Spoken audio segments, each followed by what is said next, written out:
Well, good day, everyone, and welcome to the show. I'm your host, Dean. And I'm Fernando. And this is Car Audio Talk, the show that is... The podcast. Well, yeah, it's a podcast, but it's about car audio in the sense that we're two car audio installers, and somewhere in here we're going to talk about car audio. At some point. At some point. Yeah. It has been a minute since we've released a podcast. It's been a long time, yeah. But we're back. We're at it. We got a topic. The whole purpose of this is we're going to come up with the topic, and we're going to talk about it for a half hour. And after that half hour, hopefully there's some resolution. If not, whatever. It was fun. So, that was my thinking word. That was my thinking word for the show. Yeah, and so. Anyways. On the YouTube channel the other day, there was a couple comments that were kind of amusing. And they made me think of, because it was a gentleman trying to tell me how to do something. And the way he was describing it to me was, we haven't done it that way in forever. Okay. And he made the point of the fact that apparently I'm old, and he's apparently old, and he may or may not have been doing this longer than me, even though he doesn't do it anymore. Okay. So he's got the same experience, which I don't really see that as a case, because... Just because there's another person of age in the room doesn't mean we share the same experiences. No. I know plenty of people that are my age that don't have the same experiences I do, and I definitely don't have the same experiences they do. Right. I don't even have the same experiences you do, and we work together all the time. I don't even have the experience. Yeah, so, exactly. To make a statement like that is kind of weird, but there's a lot of weird people out there, so we'll just go with that. Anyways. So what was the question? It made me think of this question, which is using new things to do old jobs. Okay. All right. Now, let's preface that with what we were talking about, or what we could be talking about.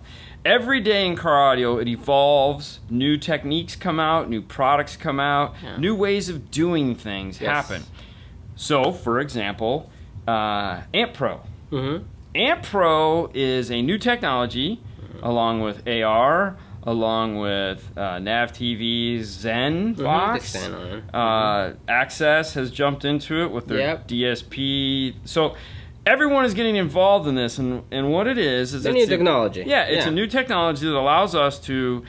It used to just be, and there again, it's already evolving. So it used to be if you have a factory premium audio system, and you want to put in an aftermarket amplifier, DSP, whatever, this is a T-harness or an interface that will plug into the factory radio and give you a preamp section. Correct. Full frequency, unadulterated, just awesome preamp section that then you can then amplify. Yeah. Now, before this technology existed, we would use high-level to low-level adapters, correct, summing devices, DSPs with huge de-equalization circuits, and we would try to make it sound good. Integrate it in.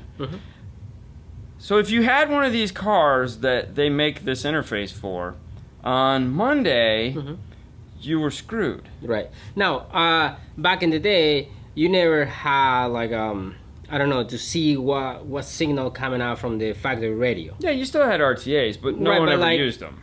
That's my point. The access to them was a lot thinner. So, for example, now you can buy a handheld. I just bought the NTI Mini for $600. We got a used PAA3.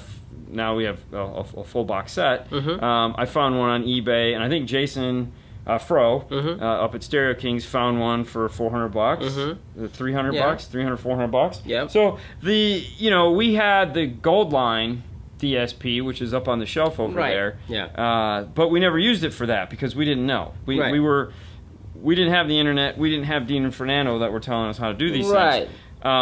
Some shops knew. Some shops were smarter than I was. That's a give me. But I'm assuming back in the day when you started, that was hard. Well, the audio control was the kind of the go-to RTA, and that was very expensive. And not everybody have the ability to have that. The owner of the shop I was in wasn't going to spend the money. That's why I bought the Gold Line, because that was half the price, but it did half the things. But back then you didn't really think about it much because you were putting in an aftermarket radio. Correct. The thought of not putting in an aftermarket radio, and see, even that has changed. Mm-hmm. Okay, so everything is changing rapidly. Mm-hmm. When like back when I started in the 90s, everything got a new radio. Mm-hmm. Everything got a cassette player, and then everything got a CD player. Fast forward to today, and we're leaving the factory radios in. Mm-hmm. So we're integrating into the factory radios. Right. Before you'd spend money on a T-harness, or you could buy a radio replacement harness for $10. It was some plastic with some wires. Now you need a smart harness that talks to the car. $400. Yeah. Uh-huh. So I mean, these things have all evolved. Mm-hmm. In the process of doing that, so have all the techniques. Correct. The techniques that we use to diagnose a car to figure out what the heck is going on, even though, let's say it's a 12, 15-year-old car, we still use the techniques we know now. Mm-hmm. As opposed to what we knew then. Correct. Now, we recently got to work on an old BMW. Mm-hmm. An old, what was it, Like 2? really? Yeah. 2 Series, 2 whatever. And you went at it, you immediately grabbed your drill, and I was like, whoa. Yeah. Slow down, bro. Mm-hmm. There was no cordless drills out when this car was built. Mm-hmm. You need to use a screwdriver to take this car apart Right. because it was just not made to handle Right. anything other than the old crankety-crank wrist thing. Right. Like the speaker grills in the back of it, because where they were sitting up against the window, we had to dig deep into the toolbox to find the right sockets to get up in there. Correct. To get that out, because that's what they used. I feel that some people wouldn't even have known how to do that today. I mean, if you give me that car, I would definitely use the drill. Yeah. Like if you're 'Cause that's not here, that's your tool. I would use the drill because Right. I didn't know. Right. You know, now it's not like. So that's actually the opposite of what we're talking about. For that, we're not going to use new technology to make our jobs easier. We're going to use old technology to make our jobs easier because the drill would have broken it. Right. However, we used new technology to make all the speakers fit because those speakers didn't exist anymore. So that size was gone. That was awesome. Back then they had a tweeter and they had a mid-range, and if you replaced it with something that had a big tweeter sticking out of the top, it wouldn't have fit. But because we have the what's it called, the point source speakers, point source speakers, the tweeters mounted flush. Point source 5 1/4 fit in there perfect, and then in the kick it used this weird 4x6-ish type thing. Well, 4x6s just aren't going to fit. They're again nice point source 4-inch, but we used modern techniques. We took it over to the router. We made templates. We made a whole bracketing system that allowed us to retain that factory look and feel, but behind it totally modern. Yep. So Mustangs. Let's talk about Mustangs. Go ahead. What were you going to say? No, like what you say. This gentleman say, he was old. He was old like myself. Yeah. And you used to install gray beard over here. Like back in the day, that was better than how we install it right now. No, because the throwback is always everyone talks about like a Deck 4. That was the big moneymaker, a Deck 4. Deck is a radio with a set of 4 speakers. People would come in, they'd buy a new cassette player because they wanted auto reverse, or they wanted a CD player, so you'd throw a new radio in with a piece of plastic as a dash kit, a simple harness, and maybe an antenna adapter, and 4 new speakers, because speakers didn't have tweeters. They were just dual cone paper pieces of crap. So you could smack out Deck 4 all day long, and you'd make good profit doing it. Right. Now, the Deck 4 doesn't exist. No. A Deck 4 is like, okay, we're going to need to put a touchscreen something in the dash. We're going to need a smart harness to integrate into that. We need to retain the factory USB. We need to find some place to put a Bluetooth mic.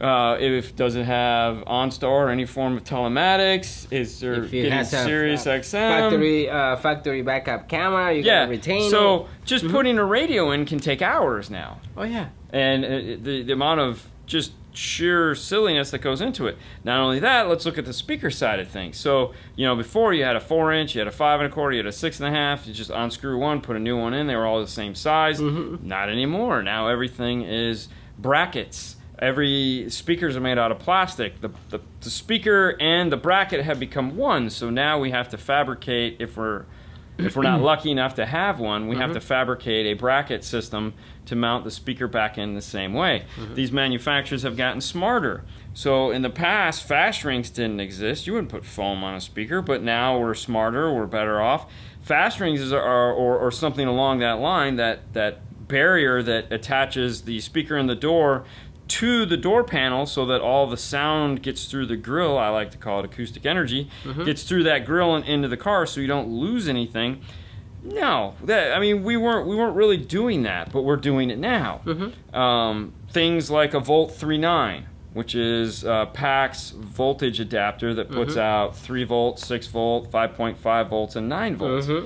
Those things, you would build something or you'd use resistors. Well, back in the day, they didn't exist. You had to build something to make it work. You know, and like a lot of relays. Yeah, well, you still need relays. No, but like right now, you use that one and that's it. Yeah, it's a little adapter you put in. It's 3 wires. You solder it. Put it to 5 volts. Whatever you guys want, crimp it, whatever, and that's it. Back in the day, you gotta grab the relay.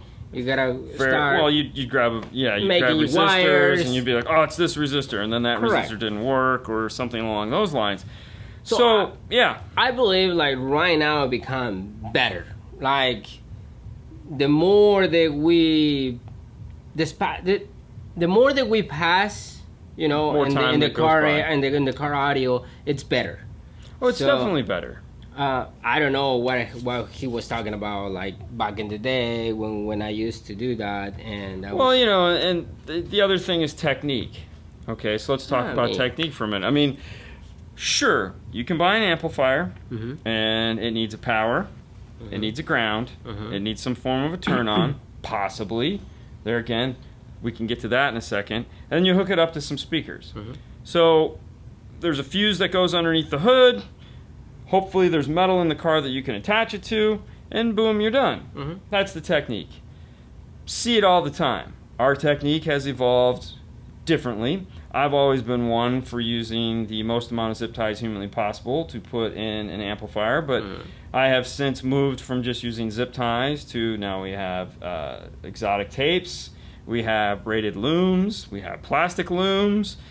We use ABS panels or Centra PVC panels. There's all this technique that has evolved to make the amplifier install look more factory. Because there's always the blowback from the factory side of things going, you guys are screwing up these cars. Well, the simple solution to that is then just make it look as factory as possible so that when the mechanic gets in there, they don't even know there's an amplifier in there. And that's the reason they make T-harness now, Yes, you back don't have in the to day, you have to cut some of the wires just to But don't get me started. I'm still going to cut the harness at the speaker in the door. I don't care. I don't like those harnesses. Yeah. But back in the day, you used to cut the harness. Behind the radio? Yeah, just to able to integrate it in what you need to do. So now you don't have to. No, and even then, that was always painful to do because it was it saved the customer $15, and you'd have salesmen that would do that, and you're like, are you kidding me? But there again, it only took time, and once you got to that point to where the car was now ruined, that you would be like, it's not, and that came back and bit you in the butt, because all it takes is one time biting you in the butt, and you'll never do that again. Right. So one mistake. Just the way it is. But techniques have evolved. I mean, in the process in which we instill, we constantly are searching for the best way to do things. And like you say, techniques. Yeah. Like when I was installing in the older shop, I always start from the battery. Yeah. Always. It's like, okay, I'm gonna drill a hole, or just cut the grommet, whatever you wanna do, punch the grommet, it doesn't matter. And push the grommet in, baby. Yeah, that's it. Water comes through. That's it. Yeah, I think everyone's guilty of and that. And everybody started doing that. Yeah. I'm going to say a lot of people start doing it. Dude, everyone still does it that way. When I came over here and I see that, okay, we're going to install an amplifier, and I'm like, okay. And I see you put the amplifier in the bench and start wiring. I'm like, what are you doing? I mean, what happened if the wire is not going to reach the front? And you're like, dude, it's the same length. Yeah. That's it. It's not going to change. And I'm like, okay. I mean, yeah. You know, so those techniques is like Well, you better. have to, yeah. I mean, if something is more efficient, you definitely want to How change to to that. install speakers, Yeah. how to do. I mean, how to pry a radio out. Like, Well, I mean, look at it like this. Okay, so 2 years ago, mm-hmm. factory backup cameras, we would have to sit there in the car and we'd have to play the 45-minute game of taking our backup camera tester, our Yep. digital multimeter, trying to figure out what is the 6-volt wire, what is the ground wire, what is the ground shield wire for the video, and which one is the video. So you'd sit there and you'd waste 45 minutes trying to find those 4 Trying to wires figure it out, so you can yeah. retain the backup camera. Fast forward to today, companies make plugs. They just plug in. We don't have to do any of that stuff. So, you know, I got to buy a plug, so I got to spend $15, $20 on a plug. Someone's going to argue with me that, oh, all you got to do is tap those wires? No. You know? Why? If there's a better way to do it that saves time and allows you to get on to the next challenging thing, then do that. Now, I mean, if you don't have a harness for that, but definitely you have to. well, yeah, find it, that's but- where knowing how to do it comes into play. Exactly. And That must be that whole teach a man to fish, give a man a fish thing. I don't know. Well, you know, and there's another thing too. So when you're putting, so solder, crimp, twist, whatever. All right, you pick something that you like, you learn how to do it, and you move forward with it. Okay, and it is one of the most heated and debated things in car audio is how to attach 2 wires together. You want to know how to attach 2 wires together? Attach them in a manner that they will never pull apart. That's it. If that involves some form of special crimp tool, if that involves heating up 2 wires and putting some liquid wire glue on it, that's fine. Pick a method that you're comfortable with and that you're happy with the result that you get, and do it that way. yeah, because you're never gonna be happy with the world. Definitely. Well, if you're not on my team, you suck, which I've Exactly. said before. But I'm not going to sit there and tell somebody, "Hey, man, That's not how you. that's not how you do it." Now, if you're using Wire wire nuts? nuts, Yeah. you're an idiot. Yeah. You should just be kicked in the head. Yeah. You know, if you're using crimp caps, fine. Crimp caps are cool. You know, the problem that you run into is now when you have a radio that has 20, 22, 23 wires that need to be attached behind the radio, you have a bundle of crimp caps. Yeah. But like you say, it's always a better way. Well, Like- it's not always a better way. There's always a different way, better or not. You know, they always say there's 2 ways to skin a cat. Right. I don't know. I've only skinned 1 cat in my life. Right. No, well, yeah, I guess I have. That was science. But anyways, things like that are silly when Okay, people so get it's that all always a worked up. different way to do that. Yeah, and if that's the way you're comfortable with, at the end of the day, you're both a company. You've managed to do the same thing. Do I like to solder 2 wires together? Yeah, I do. If I'm putting in a basic CD player, do I want to? And it has no other features, and I don't have anything other than 4 speaker wires and 3 power wires. Am I going to crimp them together? Yeah, why not? I mean, it's a lot faster, and well, actually, it's not that much faster, but it's. Still. I don't. You know, there's no reason for me to sit there and solder all day. At least not in my mind. Some people, they'll argue that point. Say solder all the time. I don't need to, blah blah. And it's like, okay, cool. That works for you. Do it. Yeah. But, you know, there again, technique, new stuff, speaker adapters. We talked about that briefly for a minute there. Being able to pull a speaker adapter off the shelf is great. But today you worked on a Mazda, and there is no speaker adapter for that car. No. So we simply went over to the routers, we knocked out 4 speaker adapters, put them in the car, everything is great. Yep. That's our technique, and that is an evolution of whatever the process was that I started years ago before I had routers. But there's still plenty of shops out there that grab the air saw and will just cut that speaker magnet and assembly all out of that and screw the new speaker into that and call it a day. That's a different technique. That's a different technique. Is it the right technique? They'll argue till the end of time that that's the technique to use, and I'll be like, okay, that's your technique, that's not my technique. Yeah, okay? right. Is either one of them wrong? In that case, I would say yes, because I want to be able to give this customer back their speaker, Correct. but whatever. You know. You give them back just in pieces. Yeah, you don't give them, they ain't getting nothing back. Yeah. But that's just silly. It's just everything is changing, Like back in the day, everybody was using what do they call? I don't know. The one that you crimp. Hi. Crib caps. No, not crank caps. Butt connectors? No. Oh, speaker terminals? Spade terminals? What are we putting them on? No, we don't use it anymore. Like T-taps. T-taps. Hey, oh my God, man. T-taps. See? T-tap stands... It's really hard. Okay, why are they called T-taps? You know what the T stands for?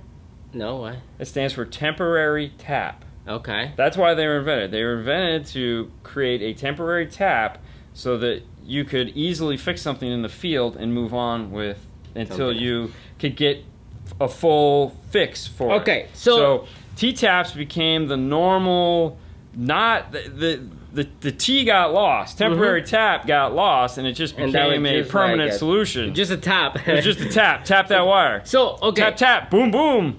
Tap to the head. Back in the day, that was just normal using I T-taps. bought thousands of bags of T-taps. Different colors for different wires, everything. Now, if you use a T-tap, in a modern car, using a T-tap? It's like, Ooh, why would you do that? Yeah, no, you cannot do that. So it's like, okay, I mean, I suppose you can. You can do anything you want, but I sure as hell wouldn't. Correct. And that's involving like the better way or the different way to do. Well, okay, so evolution. Mm-hmm. So we've evolved different ways, and we've come up with different techniques to do things that somebody that doesn't do this every day of the week wouldn't know. Right. And those are part of the points of the show, is to show these techniques and bring everyone up to speed. However, car manufacturers have changed their techniques as well. One of those is with aluminum wire. Mm-hmm. Toyota is using aluminum wire for speaker. Mm-hmm. So you'll see this giant 16-gauge speaker wire, get all excited that you have a 16-gauge speaker wire, go to solder on your other end, and it won't solder to it. And you're like, well, what the heck is going on? Mm-hmm. It's because it's aluminum wire. So they will actually make a plug that goes from their 16-gauge aluminum back down to 18-gauge copper. And it's hilarious. Mm-hmm. And as soon as you see it, that's that pink colored wire that they Mm-hmm. use. So, and I think there's a light green version of it. Is it light green or is it just the pink stuff? Because I know it's like pink and blue and pink and green. Yeah, pink and purple. And It's like that. it's just garbage. Mm-hmm. So there's that to contend with, and most cars use 18-gauge speaker wire. Mm-hmm. Some use 16-gauge, but pretty much most are 18-gauge. Mm-hmm. So to use a 16-gauge aluminum wire is essentially the same as using a 18-gauge copper wire. But it's cheaper. Right. What kind of problems are that going to pose? A lot, maybe, going forward. I don't know. Right. And then you look at Ford, who's just changed the whole damn truck to aluminum. And though aluminum isn't the worst that everyone likes to say as a conductor, and they'll always argue over aluminum and steel and the conductivity of the two, and it's like... And now that you say that, I would love to talk about something like that, but in different show? Different Okay. show, yeah, definitely, because it's just like Well, that point. so what we've found is that it's, and the technique has had to change, because it's not the conductivity of the metal at use, it's how the cars are put together. And the ground resistance now is so high between where the battery is and where we're at in the back of the car, because of there's no welding anymore. There's very little welding. A lot of it, it's like they do glue. they tack it together to hold it while the glue dries. These are snap tight cars now. So and then they paint the whole thing, and you're like, there's nothing happening. Nope. So in that, there again, techniques have had to change. We've had to evolve. When we first started doing those, we would run, just go off the spool, 19 feet of 4-gauge blue, 19 feet of silver or black. Now Stinger makes the marine wire, which is dual runs of 4-gauge or dual runs of 8-gauge, and we run that instead. Correct. So the process has changed. There again, on a Monday, we did it this way. On a Friday, we're doing it this way. It's totally different. Yeah. And I feel if you're not constantly evolving like that, then you're going to fall behind. And if you don't do this every day of the week, Correct. you know, then even guys that do this every day of the week, they still don't understand. Like that phone call I got yesterday from the guy that was like, hey man, I'm getting this noise. It's got to be the ANC, stands for automatic noise canceling, for those of you that don't know.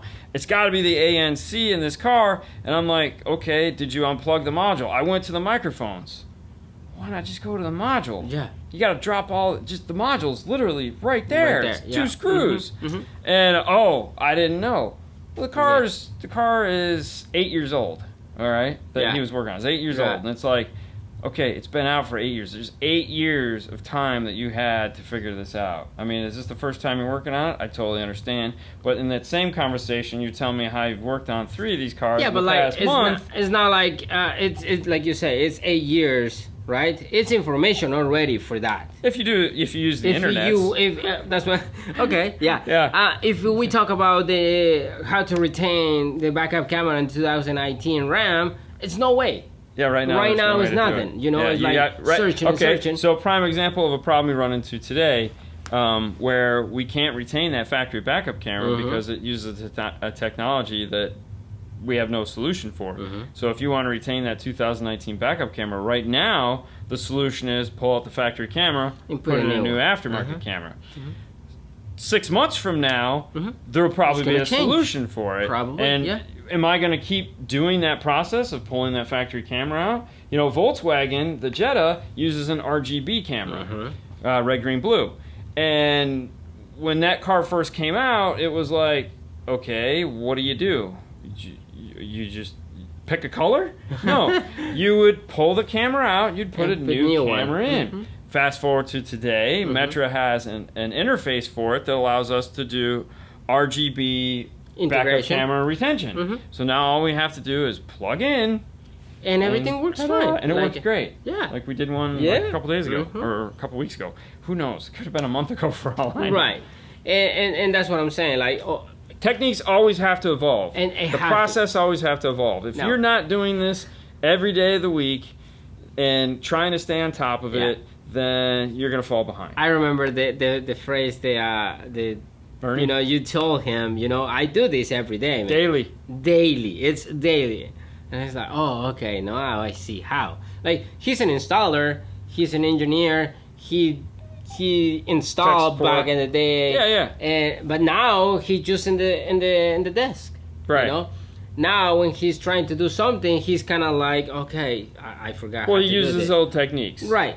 And they're not necessarily the best way to do them. Exactly. So it's just like you say, you have to involve and you have to be involved with this technology. Exactly. Right. So, but you know, it's the other thing too, I guess, is like I'm not opposed to learning new things or learning old things for that matter, because half the time it's knowing how you got there is how you're going to move forward. Right. So if someone tells me, oh, hey, you know, that's just the old way we would do things, it was like, you know, you think about it for a minute and you go, well, that's not that bad. That's actually a good idea. How can I move that old idea into the future and maybe make it more relevant today? And that's, I mean, but not knowing how you got there in the first place is you'll never figure out how to make it better. Right. And if you just keep relying on old techniques and not opening a book, TR4, prime example.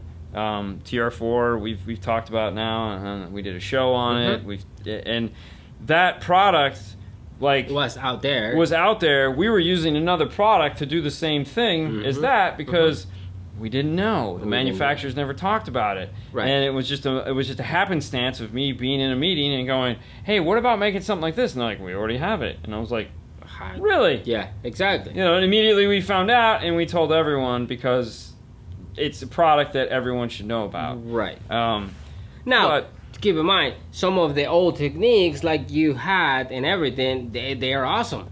Yeah, they don't need to change. They're better than the new ones. Yes. Like, oh, I'm gonna no. Let's do this way because it works better. It works better. And like, you know, for this guy that he said, you know, like, you know, old techniques and everything, it's whatever works. It's just like, well, it's not whatever works. It's like, yes, that will work, but there are easier ways to do it that make more sense and will make your job easier, and also have a have less of a failure rate. Mm-hmm. Okay, so the reason why a new technique usually exists is because there was a problem with the old technique. Mm-hmm. It wasn't 100%. Correct. So if you can move a technique forward or a product forward and it's better and integrate that into your workflow, you do it. Mm-hmm. Otherwise, yeah, I can see that, but oh well. All right, guys, so this has been a fun show. Hopefully you guys enjoyed it. Yeah, Welcome back. welcome us back, and that's from us to you. You guys, thanks for listening. You have a wonderful night. As always, Fernando. See you guys later. Bye. How are they going to see you, bro? It's a podcast. Alright. That's right. Talk to Bye. you later. Bye. All right, guys, that brings us to the end of the show. Yeah. Thank you so much for being members of Patreon. Thank you. You guys are the best. You guys are part of what allows us to actually do this because you contribute money To support. which is always nice because money is what pays us to do this kind of thing. This takes a lot of hours, as you guys know, to make this all happen, and it takes a lot of equipment, and the Patreon money goes to help us do that. So Yeah, I guess it pays for plane flights to Knowledge Fest and cameras repair when Dean breaks them on the floor. Wires. So all that kind of goes into helping us. So we appreciate everything you guys do, and plus it just means you're super fans, which are the reason why we do this stuff, is to make you guys, happy. And hopefully you guys like it. Yeah. Well, they're paying for it, so I hope they like it. Keep paying for it. Definitely. No, and thank you so much for all the support that you guys do. Appreciate it. You guys have a wonderful night. As we said before, we'll see you later next time. Bye. See, now we can say we'll see you later. All right. See you guys later. Bye.